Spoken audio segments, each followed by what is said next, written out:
तो मेरे प्यारे साथियों, मैं आपका अपना Narendra Singh quintal, Aditya eleven coaching shop. जैसा कि आप सभी को पता है कि एसएससी जीडी और उत्तर प्रदेश पुलिस की भर्ती परीक्षा बहुत ही निकट है, इसलिए हमारी संस्था आदित्य एलेवन कोचिंग शॉप आपके लिए डे नाइट बैच दे रही है। यो बैच सुबह 9 बजे से 2 बजे तक चलना है और इवनिंग वाला जो बैच है वो आपका 5 बजे से और 9 बजे तक चलता है, जिसमें आपको मैथ, रीजनिंग, जीके और हिंदी 4 सब्जेक्ट की क्लासें आपको दी जा रही हैं। और इसी क्रम में आज हम आपको नाइट बैच में बताने जा रहे हैं कि दिल्ली सल्तनत के बारे में अगर हम बात करें तो ये जो दिल्ली सल्तनत है, तो दिल्ली सल्तनत पर किस किस वंश का शासन रहा, किस वंश ने दिल्ली सल्तनत में कितने समय तक शासन किया और दिल्ली सल्तनत के जितने वंश हैं उनके संस्थापक कौन है, तो बहुत ही छोटे तरीके से और शानदार तरीके से मैं आपके सामने बताने जा रहा हूं कि जैसा कि आपको बताया कि दिल्ली सल्तनत पर सबसे पहले शासन किया था गुलाम वंश ने। इस गुलाम वंश से पहले अगर दिल्ली सल्तनत की बात करें तो इससे पहले था आपका चौहान वंश। और कौन सा वंश था? चौहान वंश। और चौहान वंश में इस समय शासक था आपका पृथ्वीराज चौहान।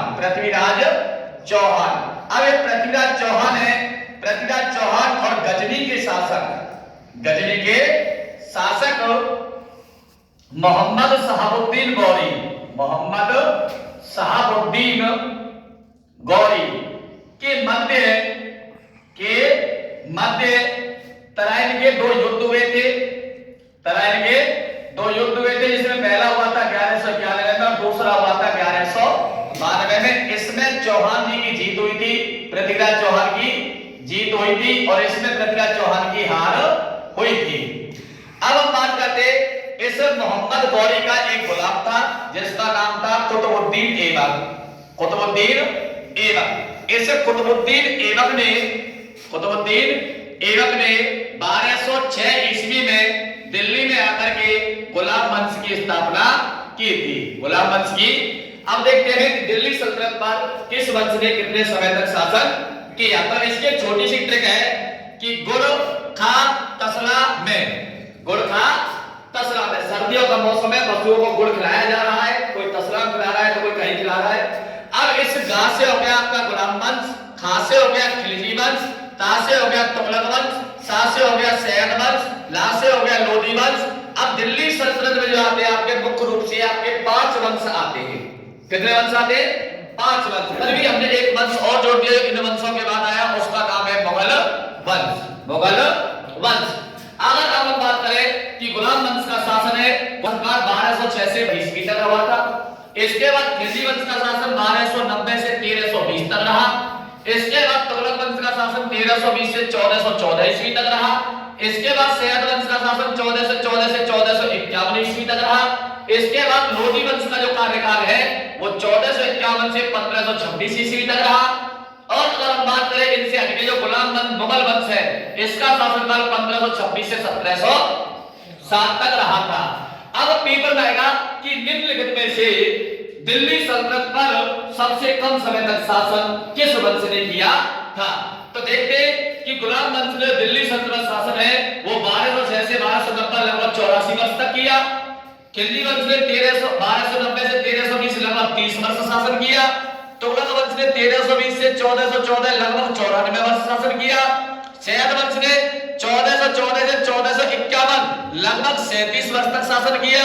लोधी वंश ने 1451 से 1526 लगभग 75 वर्ष तक शासन किया। अब बात आती है कि दिल्ली सल्तनत में सबसे कम शासन करने वाला वंश कौन सा था, तो 30 वर्ष कौन से वंश ने किया? खिलजी वंश ने। किसने किया? खिलजी वंश ने। इसके बाद बात करें दिल्ली सल्तनत सबसे ज्यादा शासन किसने किया, तो सबसे ज्यादा शासन किया तुगलक वंश ने। और तुगलक वंश ने शासन किया था 94 वर्ष तक। दिल्ली सल्तनत में दूसरा सबसे ज्यादा शासन करने वाला वंश था गुलाम वंश ने 84 वर्षों तक शासन किया। दिल्ली सल्तनत में दूसरा सबसे कम शासन करने वाला वंश था सैयद वंश, इसने लगभग 37 वर्षों तक शासन किया। दिल्ली सल्तनत पर तीसरा सबसे ज्यादा शासन करने वाला वंश था लोधी वंश, इसने लगभग 75 वर्षों तक शासन किया था। अब बात आती है दिल्ली सल्तनत के जो वंश है, इन वंशों के संस्थापक कौन थे। इसके बारे में देखें तो इसकी एक ट्रिक है कि कुतिया जल में गई खजूर बहावे, कुतिया जल में गई खजूर बहावे। इस का से हो गया कुतुबुद्दीन ऐबक, इस जल से हो गया जलालुद्दीन खिलजी, गा से हो गया गयासुद्दीन तुगलक, खा से हो गया खिज्र खां, बा से हो गया बहलोल लोदी और इस बा से हो गया बाबर। तो कुतुबुद्दीन ऐबक ने 1206 ईस्वी में गुलाम वंश की स्थापना की थी। जलालुद्दीन खिलजी ने 1290 ईस्वी में और कौन से वंश की स्थापना की? खिलजी वंश की। गयासुद्दीन तुगलक ने 1320 ईस्वी में कौन से वंश की स्थापना की? तुगलक वंश की। खिज्र खां ने 1414 ईस्वी में कौन से वंश की स्थापना की? सैयद वंश की। बहलोल लोदी ने 1451 में कौन से वंश की स्थापना की? लोदी वंश की। इसके बाद बाबर ने 1526 में कौन से वंश की स्थापना की? मुगल वंश की। इसी प्रकार की लेटेस्ट वीडियो देखने के लिए और ऑफलाइन क्लास में बहुत ज्यादा डीप आराम से समझने के लिए आप कोचिंग ज्वाइन कर सकते हैं आदित्य एलेवन कोचिंग शॉप। आपका अपना नरेंद्र सिंह कुंतल। जय हिंद मेरे प्यारे साथियों, आप सभी के लिए हार्दिक शुभकामनाएं आगामी भर्ती परीक्षाओं के लिए। मैं भगवान से प्रार्थना करता हूं कि आपकी मेहनत रंग लाए और आप भर्ती परीक्षा में सफल हो।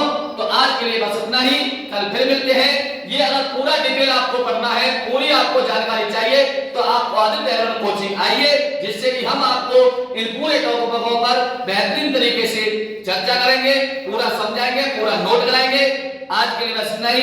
जय हिंद।